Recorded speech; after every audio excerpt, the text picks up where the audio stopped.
I am really excited to introduce all these lovely folks and then largely practice something that I think all white dudes could really do more, which is like mostly be quiet and listen. So I'm excited about that project.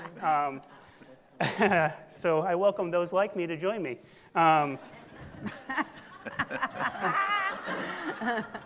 That's right, I'm modeling good behavior. So what I'm going to do is I'm going to just do a quick, this is my challenge with the four of you guys. You're all amazing folks. I know some of you, I know all your work in various ways. So I'm going to do a really here's a few things about you, but I am fully aware, as I think most of the people in the room are, that we don't have time for me to read all of your accolades and accomplishments and skills. So if I leave things out, it is pointed and meant to be hurtful is all I'm trying to say. So immediately next to me is Gary Hines, and you really don't need an introduction, but I have some stuff here. So you're the music director and producer of the 3-time Grammy Award-winning Sounds of Blackness, and you've worked with Quincy Jones, Usher, Stevie Wonder, Michael Jackson, Luther Vandross, Aretha Franklin, Patti LaBelle, and of course, Prince. And you also have won a bunch of awards and teach all over the world. So that's amazing, and I'd like everyone to clap for Gary now. That's great.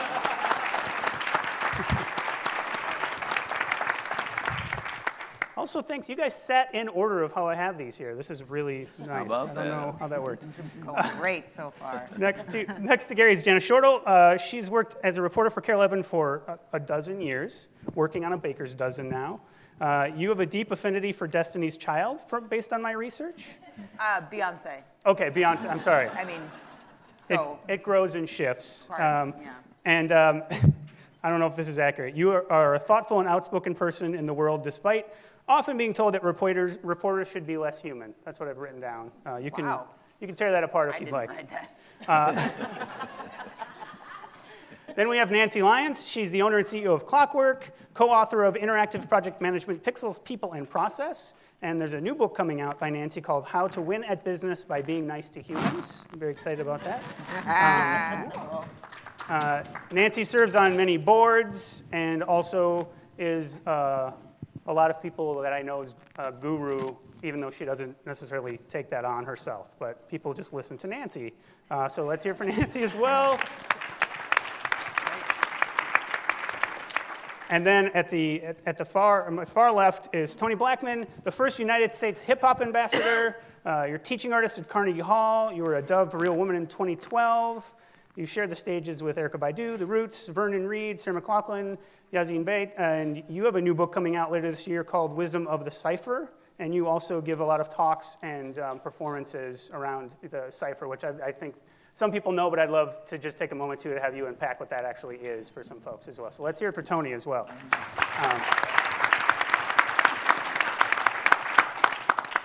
So in the interest of me not talking too much, I'm going to try and get right into a question, and then I would love it if you can certainly take responses, but if you guys want to ask each other questions already based on that, feel free to get into that as well. You're all smart and talented, and I'm just here to sort of make sure the trains are moving forward while you're being interesting. So that I'll say. So really the whole focus of this panel is what it means to be unabashedly and unapologetically yourself in your work. And I feel like there are obvious ways that I can see that, but I don't know you guys as far as how much of yourself is literally in your work. And I think that's a key component. So a question I'd like, sort of a driving question is, do you really feel like you are able to put your full self in your work? And are there times when you have to make those decisions about, I get to be the full me right now, or that doesn't really fit with the work that I'm engaged in at this time? So when do those shifts and decisions happen as well? If that question is clear. Nancy looks confused, so I'm nervous, but I think we'll figure it out. So I'll just, because I'm a linear thinker, I'll start with Gary, but we don't have to always go in that order either. So yeah, I would love to hear how you respond or think about that idea. Okay, well, in terms of being unapologetically and unabashedly yourself or true to your vision, that's been Sounds of Blackness byword from day one in Macalester College back in 1971, and connections with Prince even then and before then. Even back then, in our very early days, we actually were offered some major label record deals, but they came with some unacceptable conditions, such as changing our name. Could you just be the Sounds of Music, that name of Sounds of Blackness? Sounds of Blackness is kind of takes people aback. Or could you just do one style of music, just do R&B, or just do gospel, or just do jazz? But when you do all of them, which is what the name Sounds of Blackness means, we don't know how to market you. And even conversations way back then with Prince were about, no, be independent, be true to yourself as an artist. So we, by the grace of God, stuck to our guns, and that's still who we are. I love that answer, that you had to fight for your own name, which is really powerful. Jana, do you have something in this realm? No. Okay. I got to remember, always do yes or no questions. So moving on, we won't be hearing from Jana again. I just didn't know all these people were going to be on this panel. They're very famous. I'm sorry. Stop. I'm just kidding. Yeah, I think I have to make that decision literally moment to moment in my job. How much of what cards do I want to show, and a level of transparency and still be taken seriously is something that a journalist always has to do. I'm a little bit different in television journalism, some have said. Do go on. Yeah, well documented. And that I don't have a problem. I often break that rule, that cardinal rule of journalism, because I think that being authentic with your audience is important, and I enjoy that part more than the other parts of it. And I think, especially now, we need to be really raw and really real with people about how we feel about things. And the state of our nation right now, I mean, it's kind of messed up, and I think it's okay to say that, to call a spade a spade. And I'm not just talking about politics, I'm talking about how we treat each other. Yeah. And we need to be more honest about that on the screen, because times are changing, and I think that if we start to have a conversation with each other in the medium that I work, maybe things, we can at least have that part working for us and not against us, not talking at you, talking with you. And so for me, I think I take that a little bit further than many of my colleagues, and that's okay. It may be my walk-in papers at some point, but it's worth it. I often say that I can draw a line in my career, and I know that as a woman in business, there are rules that we're given. There are rules, whether they're explicit or implicit, in the world in which you oscillate, and I have never been much of a rule follower. But I tried, right? I tried to play by the rules. And as a gay, larger, loud-mouthed female, and in business, I can draw this line in my career, and I know that when I tried to play by the rules and I tried to be what other people expected me to be, my career was mediocre. And when I decided that I couldn't lie to make other people more comfortable with me, that's when I feel like my personal and professional success happened. And I also think that the people that I managed to surround myself with quite by accident created the safe space for me to be unabashedly, unapologetically myself. So in my business sort of nucleus, I had that permission. I just had to give it to myself. Wow. What did they leave out, Toni? No, I was just really meditating. And each person said something that was so relevant to my journey and my existence as a creative entrepreneur and an artist. And I think from day one, when I was in college, I remember being in a class and the professor said, pioneers suffer. And every idea I had was some pioneer. And, I'm like, why can't I just have a regular concept? And so You know, I've had many firsts and been around as a first in many, many different things, but I'm also a Virgo, so I love building from the ground up and do it quite efficiently, if I might say so. But the cipher has been the root of my work. I started facilitating ciphers and organizing ciphers in 1994 in Washington, D.C. Can you break down what a cipher is for The those who don't know? cipher is now spelled C-Y-P-H-E-R. In the 1990s, it was spelled C-I-P-H-E-R. So I decided to move with the change because that's what the young people do now. And the cipher, the word cipher represents 360 degrees. It's about completion of thought, giving and exchanging energy, information, and ideas. The cipher is a very basic concept. It is the circle. We have been ciphering for centuries, drumming in circles, eating in circles, praying in circles, dancing in circles, creating and singing in circles. And so it's no surprise that the cipher became an integral part of hip-hop music and culture, with culture being the key word. Culture doesn't always make it to the entertainment part of hip-hop. And so with this cipher, the word actually kind of came out of a spiritual practice when many hip-hoppers were seeking some sort of spiritual grounding, and the church wasn't feeding them in the 90s, so they went to Islam. And they found a sect of Islam called 5% Nation, and there was a space of study, and when you were studying, there were ciphers, right? You learn your lessons. And then Harry Allen, I talked about Harry about that years and years ago, and he's like, yeah, and so Harry from Public Enemy, and I announced this at a conference in Washington about 10 years ago, and there was an older black American woman. She says, honey, I'm sorry, but they had ciphers in Louisiana at my grandmother's church when I was a little girl. So in that instance, ciphers were really a code word for a party at the church. And, but I thought it was interesting that both were in a spiritual context. Of people of Africa to sit in this country gathering to try to free themselves, to relax and let go of the day and the work.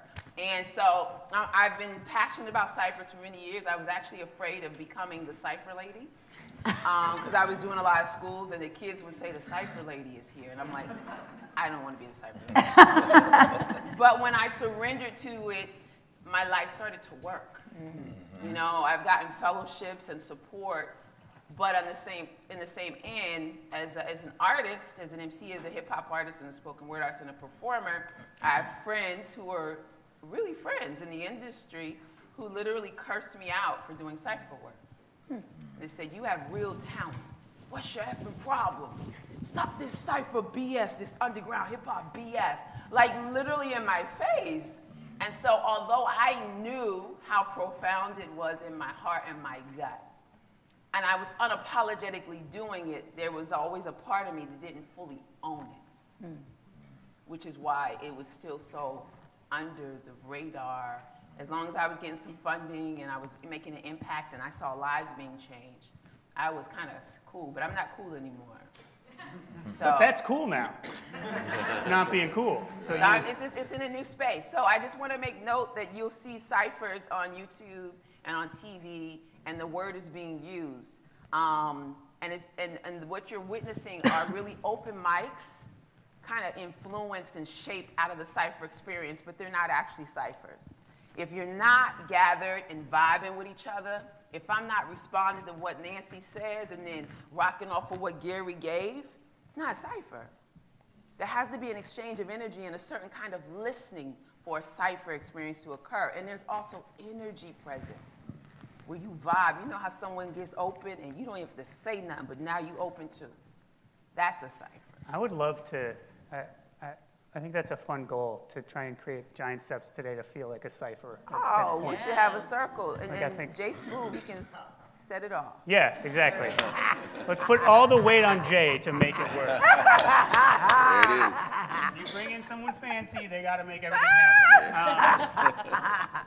Well, so jumping off that, and a few things you guys touched on, is you've all expressed this way where you've brought yourself into your work and where you had pushback. And I think that raises that question of, if you really do fully go in on yourself in your work, then the vulnerability changes. So I wonder for you, how aware you are when you're doing that, that this opens you up to feel like if you fail, you're failing. It's not just the project failing. Do you do things to protect yourself from that? Do you just develop a thick skin without getting so thick you can't be vulnerable anymore? How do you deal with that idea of, this isn't just a thing I'm working on, this is a part of me? What does that mean for you as a human who needs to survive and be healthy and not, I mean, sometimes we all need to cry in the heat, but you can't do it all the time. So like, how does that work in your brain to be able to put yourself out there, but also know you're gonna take a few more hits than you might if you were able to be okay with being a little bit more mediocre, speaking as a mediocre white man. No such thing, my friend. You're good. You're good. I'm not seeking praise. I'm trying to do some microaggressions towards white men, and so that's the thing I'm working on. But. Well, I think all of the areas that you touched on are part of the answer. I think it's all of the above. Thick skin, reinforcement of what you're about, and being true to yourself and becoming comfortable with that. But that's a dynamic process that's ongoing, I think. In discussions with Prince, and which I miss, and him being gone still doesn't seem real. Am I the only one? Oh, okay, all right. But just right on that topic, my friend, he would frequently, when he would call, it would be like 2 or 3 in the morning, and he would act as though it was noon. And even knowing each other for like 50 years, in a conversation, he would frequently always say your full name. Gary Hines, I have an idea for Sounds of Blackness. Said, okay, Prince, it's 3 in the morning, right? Said, Gary Hines, are you awake? I'm awake, Prince. Gary Hines, you have to be true to continue to be true to what you are. The blackness is so important to our youth. In fact, that's how royalty in part came about, kind of thing, which is why we're representing this with the purple. But I kind of killed 2 or 3 birds with one stone. He was a huge proponent of that, and of course he had to be. I mean, you know, the king of independence kind of thing, and having to have the thick skin, but also the self-development to continue with what he was doing in confidence, and passing that on and encouraging others, you know, to do the same at 3 in the morning. It's all good though. All right, so who else has a Prince phone call they can fold into their story? Yeah, well, I wonder if other folks, and you're not done talking, but if other folks have even like specific times when they had to be aware, I'm making myself vulnerable by being myself in my work. Like if but you know, it's crazy because you talk about vulnerability and thick skin, and one of the things why Prince was always, like, people were always surprised that Prince was a hero for my work with hip hop, right? But it was understanding how much guts and courage and commitment it took to be oneself on stage and in the limelight, and to continue taking risk after risk after risk after risk. The audacity of that is just, it's amazing. Like, it's amazing. And for me, the struggle has always been to, how do I channel that? You know, how do I bring that into my work? And so it required a certain spiritual path and a certain kind of surrender, that I realized that with all of the religion in my family runs a church, there's no surrender. It's all safe.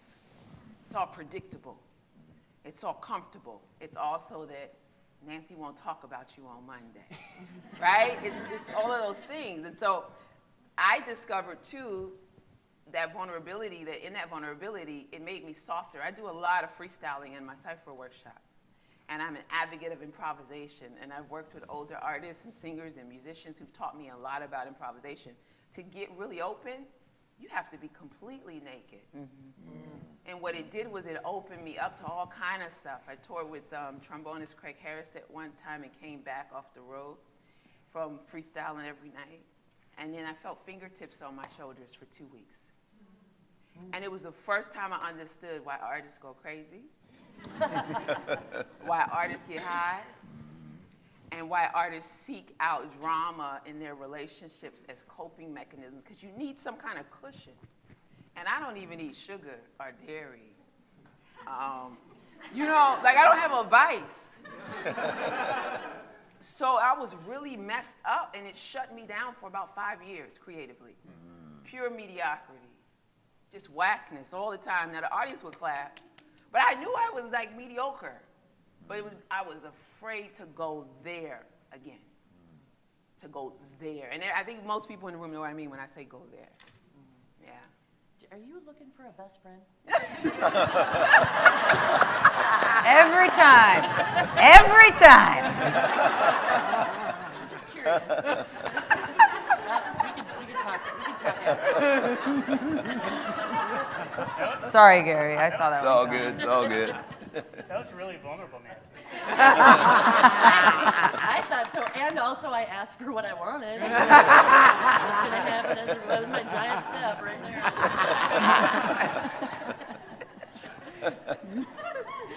That hurts because I am your best friend and I'm sitting right here. I need another one.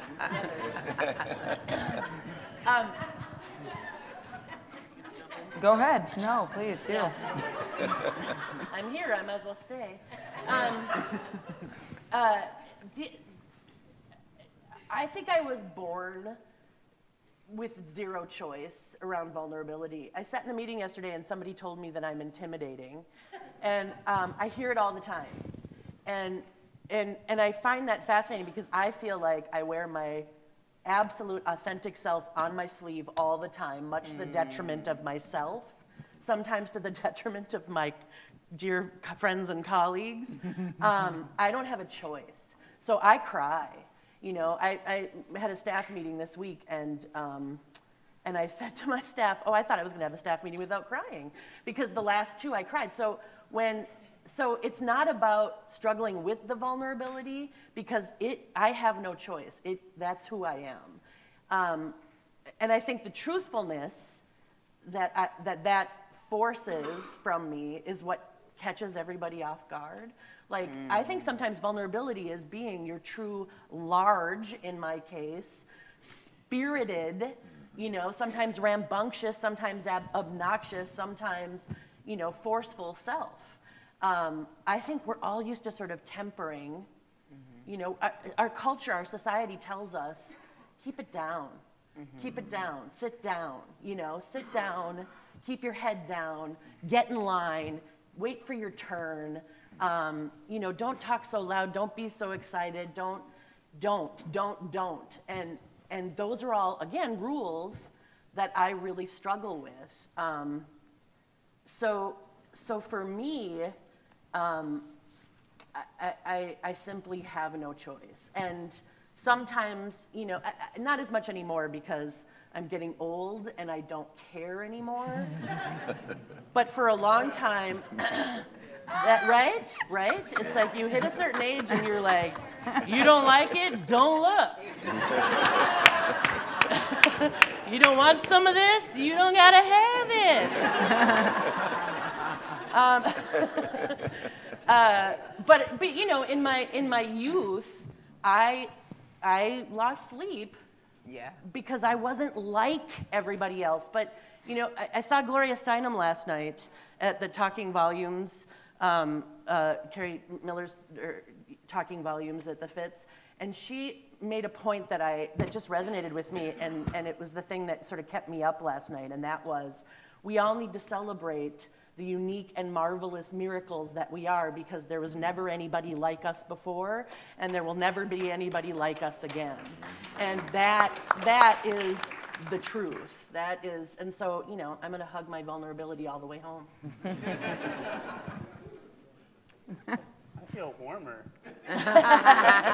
Jana, would you like to ruin that feeling? You know me so well. Okay, so I'll play the jester in this role. No, just kidding.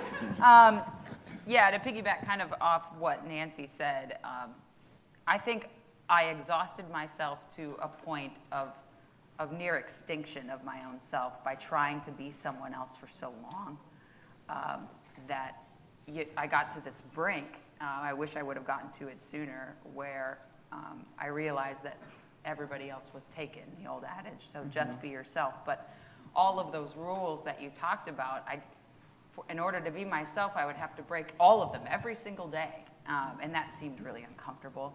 But the tricky thing is, the truth was, it was more uncomfortable trying not to break them. And so, you know, at some point I just had to be myself, but I was so scared of what everyone would think. Would they talk about me on Monday? Would they write about me? Would they whisper about me? And the truth is that, you know, giving into that and giving it up and saying, okay, well maybe, but I won't be so tired. And I'll get to, like, take this out for a ride. Oh, hey, me, what's up? And it's been, and I wish I could tell you that there's this magic pill or this magic moment or what have you that made that happen in me. But it's a continuous journey. It's scary every day to present as myself, because this is, I'm 39 years old. I just started doing it like 2 years ago. As a woman, as a gay woman in television news, I don't look the right way. I understand that, the right way. But if I didn't do it, you know, who would? And somebody had to do it. So every little girl that stood behind me that maybe didn't look like, maybe looks more like me than like other women on television, got that permission slip. So sometimes you have to think about, I thought I was putting it all on me, and I'm so scared, and what are you going to think of me? Until I started hearing from those little girls or those little girls' parents or their teachers, that I remembered, or that I was taught the lesson that this has really little to do with me and everything to do with all of us. So we do have to show up as ourselves, so we all give each other permission to be you and to be you. Don't be anybody else. They're taken. You've got to be yourself, and that's what makes us interesting, and that's hopefully what will make us start to listen to each other and love each other and embrace each other and celebrate each other in the ways that we're given this gift in this game called life. That not what you expected, Levi? No, that was... I think you've highlighted I'm not bringing much to the table, but that's okay. Well, so we do, I mean, Prince is everywhere here. He's everywhere in Minneapolis, and there's a lot of reasons why we would want to talk about that man and that artist. And for me, one of the most powerful parts of Prince is when he would be performing, you would feel deep love and joy at the same time. Like there was a full openness of him that let you feel connected to his work that was not, I don't think, typical even for other amazing artists. So I'm really curious for all four of you.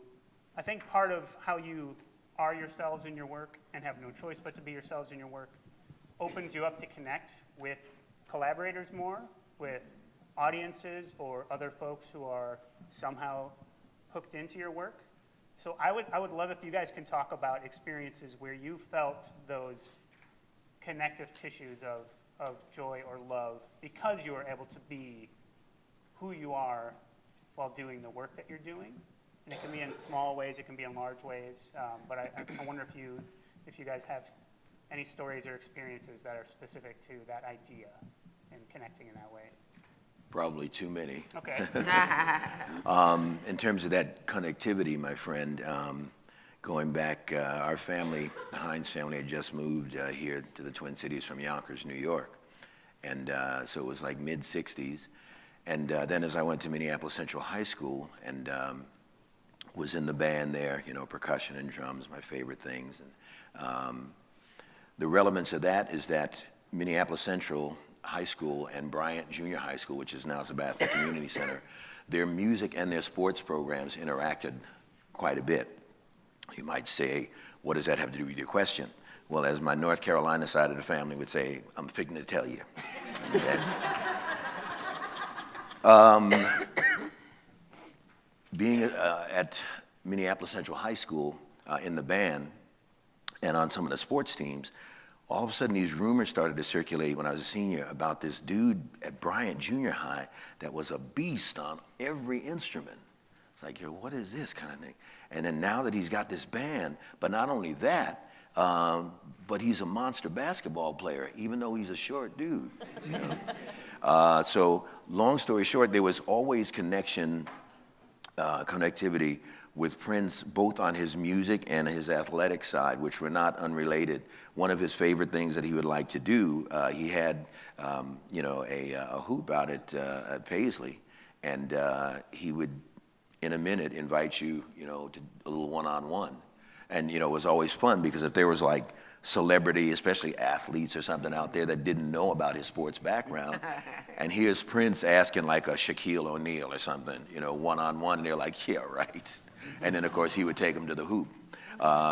But he was all city at a really strong basketball school at both Bryant and Central while doing his music. But despite that, or perhaps because of that, relationship-wise and interaction-wise, he always, even back then, stressed independence and relationships and the importance of them. Yeah, and there's like 1,000 stories to go with that, but I'm just trying to keep it in a nutshell because I know time's already flying. Yeah, eventually we want to take questions from people. Yeah. Although I think a lot of us would just love you to do like a dozen Prince stories. That would be great. They exist. Yeah, I mean, so even for the rest of you guys too, both, if there are ways your work you feel directly is connected to and inspired by Prince, by the artist, or by a specific song even, or if you feel like connected, if you've had those moments of connection in your own work, I would love to hear either, both, if you can mash those together. Can I finish up mine? Yeah, Maybe? please. Just I'm real quickly, planting, ladies, just real quick. I'm planting another You seed. go. Got- okay. So this royalty, one of the, in fact, I think it was the last call, just over a year or so ago, and again, it was a 3 or 3:30. Gary Hines, Sounds of Blackness. He said, you guys are great, but you have to even be more true to your name. You have to be more true. And, you know, he had done or was working on Baltimore. It's amazed me how the media has tried to downplay how Afrocentric he was, but that's a whole nother thing, even down to his music and all of that. But anyway, I said, Prince, we're going to do this thing, you know, with High School for Recording Arts. And now that's why these two are connected like this. But he was always down. In fact, he was one of the organizations, and he usually didn't want people to know who he was helping kind of thing, but High School for Recording Arts over in St. Paul is one of the organizations that he helped and supported. In fact, their founder, Brother T.C. Ellis, you probably know T.C., it was his first rapper that he worked with and recorded with. But so he was direct, he took me to task. He said, Gary Hines, if you're going to be Sounds of Blackness, you got to be Sounds of Blackness all the way. I said, yes, I know that, my friend. You know, but he was quite serious about that, and hence even, you know, that's why we've dedicated this to him. So a direct impact on not only imploring us to continue to be who we were, but to manifest that and to bring the youth into it and to keep that Afrocentric and that consciousness in the forefront.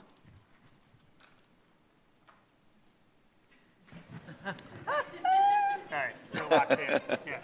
Yeah. What were you talking about? You were talking about the whole idea of getting open and having those moments where you feel that connectivity. And I know for me it was, I did my first assignment as an American cultural specialist, a hip-hop ambassador, cultural ambassador for hip-hop, was to Senegal. And this was in 2001, February of 2001. And I did this 2-week residency, workshops, lectures, master classes. I've always been a coach, a performance coach, even when I was 12 and didn't know that's what I was doing. And so my cousin and my mom called it being bossy, but I was just good at telling people what they needed to do. And so I patterned myself, you know, after great artists who knew how to shoot straight, you know. And so for me, it was Prince and Debbie Allen. I would channel them into coaching. So everybody didn't like me because of this, but they ended up great, you know, and better. And they could see in the videotape that they were better. And so I was able to do this work in Senegal, and it created this synergy in the community. And even with the translator and me having, my French sucked, but it didn't matter. We connected because of energy. So the night I was leaving, I was flying to Ghana for my next assignment. And we drove up to the airport with the embassy van. And there were all these people out front. There was 20 people. And then as it was dark, so we got up close, and it was like the guys from my workshop, the hip hop workshop, the MCs, the rappers. And then there was a couple DJs. Then I got out of the van, and I was like, 5 of the wives were there, and the girlfriends. Now you know you killed it when the wives and the girlfriends like you too. No, straight up, because Right. Yeah. the men get too excited about you, and the women are looking at you like, I don't want to hear Toni Blackman's name one more time. And so it's a space, but it was just a space. So we stood. My flight was, of course, back then, you know, in Africa, everything was late. It's not as bad now, but then it was really bad. So my flight was 2 hours late. And so then I had more time. So we stood in front of the airport, and we started to sing and to rap. And somebody pulled out a drum, and somebody started beatboxing. Then somebody started singing. And it's Senegal, so somebody was dancing. And then we were there, and it was just this thing, and it was almost magical. And it was the first time I ever cried in a cypher. I'm being vulnerable now. Yeah. But it was this beautiful moment of me being convinced that what I knew to be true was true. And that you didn't even have to speak the same language to be connected when it was music present. That's right. And it was ironic because I'm planning a move to Senegal, and I'm part of a big festival happening next July, so I've been in communication. And one of the artists that was there, I was on WhatsApp last night, and he recanted that night, moment by moment, to me, to make sure I remembered. I'm like, of course I remember. And it was this space, and so that was like the foundation for a lot of my work. And I think sometimes in American culture, we don't go there. Right. But I can go to other countries, and I can tell you I was in a living room in Paris and what happened that night, and the sun came up. And we were all creating. There was all these people from all these countries just going in. There were musicians playing and singers singing and rappers rapping. And it was just beautiful. But there's something about this space with our rules and the conformity and the fear of what other people are going to say about us where we don't live free. Yep. Well, I want to hear from Nancy and Jana, but I also want people to get ready with questions. So if you have questions, identify yourself, and we'll get a microphone to you. And I'll do a quick reminder. Just I know everyone knows this, but a question ends with a question mark. It's like a super cool thing. You guys have lots of stuff to share, and that's great. But I want to make sure we're asking these guys questions. So as we're identifying questions, if you guys have things to add to in that time, Yeah, you can go. Oh, okay. we're just side negotiating. I grew up in the Upper Peninsula of Michigan. Does anybody know where that is? Absolutely. Yeah, okay. So, also I was gay. Does anybody know what that is?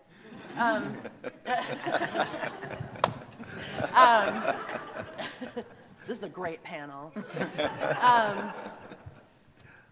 So I grew up in the Upper Peninsula of Michigan, and I had never met a gay person growing up, and I didn't know what I was. So I just knew that I was different, right? And sometime in high school, when I had my righteous mullet, my righteous permed mullet, like, you know, my Duran Duran mullet, not like a hockey mullet. Right, Like the sort of, you know, I remember getting a cassette, and I think, you know, the song that I'm thinking of right now is Controversy, right? Because that was the first time that I heard lyrics that were questioning the same things that I was questioning. You know, do I believe in God or do I believe in me? Am I straight or am I gay? Like, you know, it was like somebody was having a conversation that was outside of where I lived. And so I was a rabid fan. Now, I say this now. I moved to the Twin Cities after popping around the United States for a while, trying to figure out what might be home for me. But I remember, you know, when I was younger and I had that righteous mullet, I found comfort in knowing that there was an artist that was challenging social norms, political norms, convention, all the way around, and that music really resonated with me, you know, to the point where I was a little weird. But I moved to the cities, and I started my career here, and I met these guys.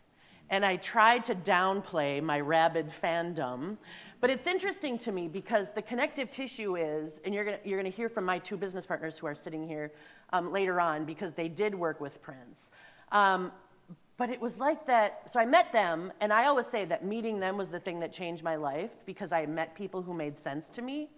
And I was able to build a career with people that shared my values and shared my interest in creativity and shared my interest in truth and the connective tissue, oddly, like this weird sign. Now, I remember having lunch with Mike the very first day, and I knew that he'd worked for Prince, and I was like, don't be a weirdo. like don't be a weirdo. Like don't say anything. And so I didn't. But that was the sign for me. It was they subscribe to the same sort of life view, world view that I do. And we built this life together as a result. And it was, I never did say much. It's time you knew. I was really just a creeper looking for a job. But that was 20 years ago, so we're fine. We're fine, right? And we've been together ever since. So, yeah, so Prince did something he didn't know that he did. Wow. He might have known. Yeah, I suppose. Yeah. Oh, sorry. My takeaway from Prince, because I wasn't a huge fan as a kid, not to say he's not brilliant, I just wasn't. It kind of, the farm town I lived in probably didn't allow it to be imported, like a lot of other things. Anywhoosies. Being in media, it's been at times disgusting to see what has happened, since he's passed in terms of how he's being treated, and it's really just gross. But there's a lot of things about gross media that we can do at a different panel. I think the thing that the beautiful piece I try to carry with me, and this is kind of going along with, I guess, the theme of a lot of the other things I've said, is that when Prince passed away, on that day, it was so surreal. I was working, and we were going into this mode of starting to tell the story 24/7 and all these things, and but at the same time, you're literally watching your city come undone. People coming out of their businesses, of their homes, and kind of standing there, fans, non-fans, black, white, gay, straight, it didn't matter, with this kind of look like they wanted to connect. Like, Gary, tell me a story. Nancy, tell me about controversy. Toni, tell me where we should have a cipher. Like, it was like the city became a cipher. And that, for one moment, in 2016, I thought was so beautiful. That this was the Minnesota that Prince chose to live in. This is why he stayed home. This was a place where we did want to create and be together and have that connective tissue. So for me, it was the first time seeing as an outsider, someone that didn't grow up here or not a huge fan, that he was our connective tissue in a lot of ways, all of us. And I hope that we can really sit with that and keep that and understand that as we go forward and we think about what Prince meant to all of us. Because at first I didn't really understand it. I was like, he's great, but I don't even get this means so much to so many people. And that's what struck me the most, is that it really was something that made this home. All right, I'd love to get some questions from folks. Who's got one ready to go? Let's go with the lady in the middle first, and then we'll come back to you, sir. Yeah, that's you. There's a mic behind you. Yeah. Hi, I'm Michelle, the lady in the middle. Thank you guys for being here. And I know I have to ask something that's a question mark. So, or that ends with a question mark. So, I've been in public service here in the Twin Cities for a long time. I called myself a recovering nonprofit executive, now a full-time artist, business owner. I've experienced lots of fans over the years, and then lots of critiques over the years. And I'm wondering how you handle that, how you handle those moments of having fans, but having all these critiques, and what do you take in, and what do you shove out? Because that's where I fall down every time. Because at the heart, I know we're all so connected. I know we're so intuitive. I don't know if my question's clear or if I have to make it. It is? Yeah, I think It's so. clear. Yeah. How do you handle fans? Poorly. Thank you. How do you critiques? So I think feedback is everything, right? I mean, if I am committed to growth, I have to be willing to take feedback. I think I'm probably not as great at it as I want to be. I mean, we're human, and it's hard not to take things personally, but there's a difference between accepting feedback and using it in a constructive way, and taking feedback personally. And that was I read the 4 Agreements. 4 Agreements changed my life, truly. But I'm probably not, that's something that I work on every single day, is feedback. Because everybody's got an opinion, but what of those opinions will make me better? And who among those people that I encounter every day are teachers for me? And who are people that are really just being critical of themselves and projecting that onto me? And that's the filter that I have to put in play. I think once you use that kind of filter, I get it on a daily basis, especially online. Every single day when I go on TV, the 30 minutes after that, I go off. I just have to look at all of those, and oftentimes they're not nice, and oftentimes they are. If you go through the lens of, is it about your work or is it about your person, it kind of takes about 80% of those comments out, and so then you just are dealing with 20% of people who have problems with themselves. It took 16 years in this business to get used to that, and then coming into my own of being myself. And I have a different experience, I guess. We're talking about vulnerability, and once you are who you believe you are and then going out there, is that scarier? I actually find it to be quite the opposite. It was a hell of a lot scarier to pretend to be someone else than it is to be myself. I don't, if they come at me with this, I'm like, well, that's like Nancy. I'm like, that's too bad. That's just, move on then.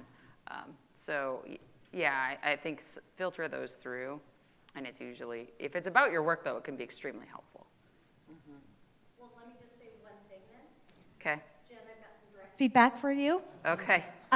2 days ago, ironically, you interviewed my sister, Lori Hurley, Ah, yeah. and you did a magnificent job. What? When I saw you on stage, I texted my sisters. I'm like, "Is this the woman that just interviewed you?" But you did great. Thank you. you. You were marvelous. So thank you for that, and thanks for helping my sister and the family. You bet. Well, I that was didn't really close to implant her going here. horribly awry. She just happened to be here. I know, but I also don't know. I've got some direct feedback for you. As a moderator, that is a terrifying start of a sentence. Right. Let's move to a different question. I'm now uncomfortable. Who else has a question for these brilliant folks? I know you. Do you still have a question? Yeah. Good morning. My name is Rye Edwards. I'm a super creative who has a hard time finding a focus, but my long-term mission is to overhaul the education system and focus on getting people to care about each other and those relationships more than necessarily thinking skills and that kind of stuff. But my question, I was influenced a lot by Jesus growing up, and when Jesus became a minister, he was 30 years old, and he said, "This is how it is. This is how the world works." And all these people said, "Who the heck is this guy? He's Joseph's son." So I've always thought about that. Jesus said, no one can be a hero in their hometown. A prophet's always scorned. So what about like you guys? When you go, have you found it's easier to have success going to a different place and relating there? And then how did Prince become so famous and just own Minneapolis? Good question. Well, I would say there's a few things that in your question, my friend. From day one, the industry wanted Prince to move to L.A., and from day one, he told them that's never going to happen, and was consistent with that. Then for the other piece of your question, for Sounds of Blackness, for example, the Twin Cities, Minnesota has always been very supportive, but then overseas, there's like a whole nother level of love kind of thing, at the risk of sounding whatever. But an example of that is even me personally, you know, as Gary Hines, music director, Sounds of Blackness, I do more music workshops in Japan and Europe than I do here in the Twin Cities. And now, I mean, and part of that might be logistic. People think that you're not available or whatever kind of thing. But those of us who work for ourselves know you got to go where the love is, you know, kind of thing. So I think part of that is just the human dynamic. You know, if somebody's next door, you're just the person next door kind of thing. And they have love for you, but they just don't have that perspective that somebody across the ocean does. We got an email not long ago from a teenager, and he was like, yo, Sounds of Blackness, y'all are my favorite band, y'all are the bomb. I love your band and singers, man. Y'all are what's up, y'all are the business. I give you one guess where that email came from. It sounds like it might have came from Chicago, LA, New York. It was from Uzbekistan. True story, okay? Well, and the global village is a whole other thing. But yeah, that phenomenon just happens, you know, and you deal with it and you appreciate it. Yeah, and I think for me, I would leave to get my soul fed to be able to come back and sustain myself here. And so the artist part of me would leave. I've been to 42 countries where I've collaborated, created, performed, taught workshops around the world, and I don't think I would still be an artist had I not done that. Mm-hmm. If I tried to stay here, I wouldn't be able to survive creatively, and my creative fire would be dead. And so I know that after, let's say, 3 months in Senegal, you know, a week in South Africa, and 2 weeks in Paris, I'm on fire, and I can deal with the hateration in New York, you know, and I could deal with the lack of faith and the cynicism and the apathy, because I've gone and got my spirit fed somewhere else. And, you know, I'm actually in the process of planning, figuring out how to move out of the country for at least 6 months out of the year, indefinitely. And because of that, it's a challenge. I went to Howard University. I was in DC for about 12 years and doing really phenomenal work. Had built an incredible collective, but the hometown got real small. And because I was a woman in hip hop who had the nerve to think that she could lead, it was a very painful exit. Yeah. Do you guys have things to add about that, or even about Prince? You might know about Prince's fame, like any explanations of how? I mean, just he's Prince is my answer to that question. Well, so we've touched a lot on Prince. I think we have time for like one more question because time whips on by. Does somebody else have this is the all pressure. Who would like to ask the last question of these amazing folks? Yeah, right up here, right in front of you. How do you deal with personalities who see weakness as an opportunity? As overly honest people, you see people who essentially want to take advantage of that openness. How do you deal with that? Crush them. That's an option. Okay, that should be our closing, but we still have a few. I mean, my instincts are like blackout right now. We have a few minutes left. So we're going to need to elaborate on crushing all of our enemies. Maybe we can talk strategy and tactics. The legalities of that? Yeah. How do you keep it legal? I think that's a really interesting and pertinent question. People too many people too often see meekness as weakness. Or kindness as weakness, as opposed to the strength that both of those characteristics are. But your question was essentially, you know, how do you deal with that and move forward? If paraphrase, being a member of that club, for me, and I encourage other artists that that I work with, including Sounds of Blackness and others, to first of all have that spiritual sense. Whether or not you're a person of conventional faith or not is not the question. But to know that more than being humans who are having a spiritual experience, we're spiritual beings having a human experience. And that spirit perspective will help to strengthen and center whatever your purpose is. Now you say, what does that have to do with meekness being taken for weakness? I'm saying when you have that center and that self-assurance about that, then those things can't defeat you, okay? And you see them as the strengths that they are, as opposed to being a weakness or a liability. So I think it all starts there, starts within as opposed to internal, as opposed to externally. And one of the things that I've been working on, I am that, like many of my scars are because of that. And my idealism and my refusal to see evil and shadiness as for what it is. And so now I'm at this stage where I literally, because of the sensitive creative I am, certain negativity turns into physical illness in my body. So now I have to deal with the issue. So I actually have been working with a counselor who's an energy healer to learn how to identify where this pattern happens and then how I can function differently. And one of the things I'm practicing now is how to bring light to the darkness. And so, I walked into a big event, a room with some influential people who are feminist and progressive and positive, and they were whispering as I walked up. And so there's this space of me, like younger me, feelings hurt, like, why do we do this? Where's the good people? And there's the more spiritually adult me who has to walk into it and to allow them to be who they are and where they are and to rise above it, which is so much easier said than done.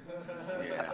But how to be loved, how to not go on Facebook and put a little subliminal post to say, I saw y'all. And so I'm not there yet. I will put the post on Facebook still. But my intention is there. And so there's this space of how to meditate on love and be loved. I know I still got critiqued last year. Why are you so damn happy? From people who are progressive and conscious, because I was happy. And I smile a lot. I'm from Cali. Southern grandparents. Spent a lot of time out. I'm just a happy ass chick. Like, I wish I could be a different kind of revolutionary. I'm not. And so there's that space. But for me, it's what Gary said. And my spiritual work has to be intense for me to maintain. Because if I internalize it, I get sick, physically ill. So that's where I am at with it. And it's a program. I feel like I need a 12-step. I feel like I'm getting off crack. Not that I've ever done crack. But I feel like it's that serious for me, and it's very real for me. And I'm actually grateful you brought that up, because you like to know that your people are in the world, and it's not just you walking around. And that Prince was in that place too. Just bringing it back, and I know we're right up on time, my friend. But with those 3 a.m. conversations, yes, they were usually about music. But the majority of a given conversation would be about spirituality, his spiritual center kind of thing, and having that strength. Because he was another one. People portray him otherwise kind of thing. But he really, was sensitive to those. And a gentle soul, a strong soul, a very strong soul. But he saw his meekness as a strength, and it was definitely connected to his spiritual center. I mean, 60% of the conversation would be about his spiritual beliefs, and then maybe 30% was about music often, and then maybe 5 or 10% about beautiful women. That's the connective thing with Just him that I feel. That's it. All right. Just keeping it real. Just whatever, Jana, you work in TV, 30 seconds. What do you have? Well, I think the term, I want to just get rid of that BS word weakness and turn it into something more powerful. I think anybody that's in creative work, all of you here, everybody especially on this panel talking, we're passionate people, which makes us emotional, which makes us, articulate with our hands and care really about the products that we do and the relationships that we have, so much so that we cry when we just remember this incredible life story in Senegal. You should cry every time. That doesn't make you weak. That makes you amazing. So I think if you're on weakness, you're a badass. I'm weak as hell, and that's who I am. Nancy, how do we defeat our haters? How do we defeat our haters? I think like attracts like. And I think the energy, it took me a long time to realize that there's nothing wrong with being entirely myself, because the energy I put out into the world is what comes back to me. I rarely encounter haters, and maybe I just don't even see them anymore. Maybe they just don't even penetrate. But like attracts like. I meet the people I need to meet. We're out of time. I want to hear a big round of applause. Thank you for Gary, Jana, Nancy, and Toni. You guys are fantastic.